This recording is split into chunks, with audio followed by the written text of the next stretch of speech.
നമസ്കാരം.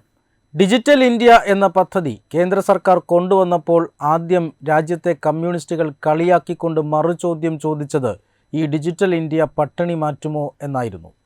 എന്നാൽ digital India ഇപ്പോൾ പട്ടിണി മാറ്റുക തന്നെയാണ് എന്നാണ് IMFൻ്റെ വാർഷിക റിപ്പോർട്ട് പറയുന്നത്. കഴിഞ്ഞ ദിവസം പുറത്തിറങ്ങിയ വാർഷിക റിപ്പോർട്ടിലാണ് ഈ കാര്യങ്ങളുള്ളത്.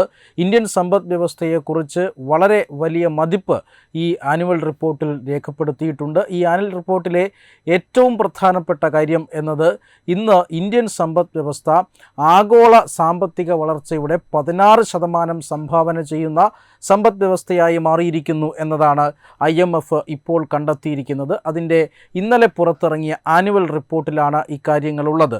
ഇന്ത്യ ഏറ്റവും വേഗത്തിൽ വളരുന്ന ഒരു സമ്പദ് വ്യവസ്ഥയാണ് ഇപ്പോൾ ഇന്ന് ലോകത്ത്. അതുമാത്രമല്ല, ലോകത്തിൻ്റെ തന്നെ സാമ്പത്തിക വളർച്ചയെ കാര്യമായി സ്വാധീനിക്കാൻ കഴിയുന്ന രീതിയിൽ 16% സംഭാവന ചെയ്യുന്നത് ഇപ്പോൾ ഇന്ത്യൻ സമ്പദ് വ്യവസ്ഥയാണ് എന്നതാണ് ഇപ്പോൾ ലോകബാങ്കിൻ്റെ കഴിഞ്ഞ ദിവസം പുറത്തിറങ്ങിയ റിപ്പോർട്ടിൻ്റെ ഏറ്റവും പ്രധാനപ്പെട്ട കാര്യം. ഈ രീതിയിലുള്ള ഒരു സാമ്പത്തിക വളർച്ച നേടാൻ രാജ്യത്തെ സഹായിച്ചത് ഇപ്പോൾ സർക്കാർ മുന്നോട്ട് വയ്ക്കുന്ന അല്ലെങ്കിൽ സർക്കാർ പിന്തുടരുന്ന സാമ്പത്തിക നയങ്ങൾ തന്നെയാണ് എന്ന് റിപ്പോർട്ടിൽ അടിവരയിട്ട് പറയുന്നുണ്ട്. അതിൽ തന്നെ ഏറ്റവും പ്രധാനപ്പെട്ട സാമ്പത്തിക നയം എന്നത് ഡിജിറ്റലൈസേഷനാണ്. ഇന്ത്യ നടപ്പിലാക്കിയ ഡിജിറ്റലൈസേഷനാണ് ഇന്ത്യയുടെ സമ്പദ് വ്യവസ്ഥയുടെ വളർച്ചയുടെ ആക്കം കൂട്ടുന്നത് എന്നാണ്. അത് രാജ്യത്തെ ജനങ്ങളുടെ പട്ടിണി മാറ്റുക തന്നെയാണ് എന്നാണ് ഇപ്പോൾ IMFൻ്റെ റിപ്പോർട്ട് കണ്ടെത്തിയിരിക്കുന്നത്. മാത്രമല്ല, IMFൻ്റെ റിപ്പോർട്ട് കണ്ടെത്തിയിരിക്കുന്ന മറ്റു ഭാഗങ്ങൾ എന്നത് സർക്കാർ അടിസ്ഥാന സൗകര്യ മേഖലയിലും ലോജിസ്റ്റിക്സ് മേഖലയിലും വലിയ രീതിയിലുള്ള നിക്ഷേപങ്ങൾ നടത്തുന്നുണ്ട്. ഈ നിക്ഷേപം വർത്തമാനകാലത്തും ഭാവിയിലുമുള്ള രാജ്യത്തിൻ്റെ സാമ്പത്തിക കുതിച്ചുചാട്ടത്തിന് വ്യക്തമായ ശക്തമായ അടിസ്ഥാനം നിർമ്മിക്കുന്നു എന്ന് തന്നെയാണ് ഇപ്പോൾ IMF കണ്ടെത്തിയിരിക്കുന്നത്. ഈ സർക്കാരിൻ്റെ സാമ്പത്തിക നയങ്ങളെക്കുറിച്ച് കമ്മ്യൂണിസ്റ്റുകൾ കഴിഞ്ഞ കുറച്ച് നാളുകളായി നടത്തിവരുന്ന വിമർശനം എന്നത് എല്ലാം വിറ്റുതുലയ്ക്കുന്ന സർക്കാർ എന്നായിരുന്നു.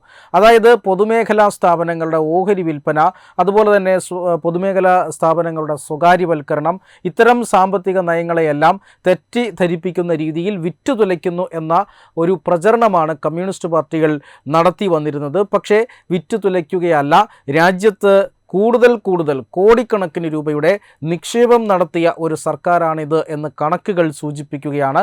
അടിസ്ഥാന സൗകര്യ മേഖലയിൽ കോടിക്കണക്കിന് രൂപയുടെ നിക്ഷേപമാണ് കേന്ദ്ര സർക്കാർ ഇപ്പോൾ നടപ്പാക്കിക്കൊണ്ടിരിക്കുന്നത്. മാത്രമല്ല, വിമാനത്താവളം, തുറമുഖം പോലെയുള്ള ലോജിസ്റ്റിക് മേഖലയിൽ നടത്തുന്ന നിക്ഷേപം അത് രാജ്യത്തിൻ്റെ വളർച്ചയ്ക്ക് സുപ്രധാനമായ ഒരു നാഴികക്കല്ലായി മാറുന്നു എന്നാണ് ലോകബാങ്ക് പറയുന്നത്. മാത്രമല്ല, ഇന്ത്യയുടെ ഈ മഹാമാരിയെ പ്രതിരോധിച്ച നയം, ആ രീതി, അത് വലിയ വിജയമായിരുന്നു. ലോകത്തിൻ്റെ മറ്റ് സമ്പദ് വ്യവസ്ഥകളേക്കാൾ വളരെ വേഗത്തിൽ മഹാമാരിക്ക് മുന്നേയുള്ള ഒരവസ്ഥയിലേക്ക് തിരിച്ചെത്താൻ രാജ്യത്തിന് കഴിഞ്ഞു. അത് ഈ സാമ്പത്തിക വളർച്ചയുടെ നട്ടെല്ലായി മാറുകയായിരുന്നു.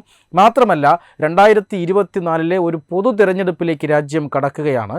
IMFൻ്റെ വിലയിരുത്തലുകൾ അനുസരിച്ച് ഈ സർക്കാരിൻ്റെ സാമ്പത്തിക നയങ്ങളിൽ ജനങ്ങൾ സന്തുഷ്ടരാണ് എന്ന് തന്നെയാണ്. തീർച്ചയായും വരാൻ പോകുന്ന തിരഞ്ഞെടുപ്പും അതിൻ്റെ ഫലവും എന്തായിരിക്കുമെന്ന് അന്താരാഷ്ട്ര ഏജൻസികൾക്ക് വരെ ഇപ്പോൾ വളരെ കൃത്യമായി അറിയാമെന്നതിൻ്റെ സൂചന കൂടിയാണ് ഈ റിപ്പോർട്ട്. ലോകത്തിൻ്റെ തന്നെ, അല്ലെങ്കിൽ അമേരിക്ക പോലുള്ള, അല്ലെങ്കിൽ ബ്രിട്ടൻ പോലുള്ള, ചൈന പോലുള്ള സമ്പദ് വ്യവസ്ഥകൾ എന്നും ചർച്ചയായിരുന്ന സ്ഥാനത്തേക്ക് ഇന്ത്യയുടെ പേരും ഇപ്പോൾ കൂട്ടി വായിക്കപ്പെടുന്നു എന്നുള്ളതാണ്. ആഗോള സാമ്പത്തിക വളർച്ചയും സമ്പദ് വ്യവസ്ഥിതിയും തിരിച്ചടികളെ നേരിട്ടുകൊണ്ടിരിക്കുന്ന സമയത്ത് ഇന്ത്യ 16% അതിലേക്ക് സംഭാവന നൽകുന്ന രാജ്യമായി ഇന്ത്യ മാറുമ്പോൾ ലോകക്രമത്തിൽ ഇന്ത്യയുടെ സ്ഥാനം തന്നെ വളരെ വലിയ വ്യത്യാസത്തിലേക്ക് മാറുകയാണ്. Web desk Tatwamayi news. Diganta resort, Ahmedabad, Gujarat.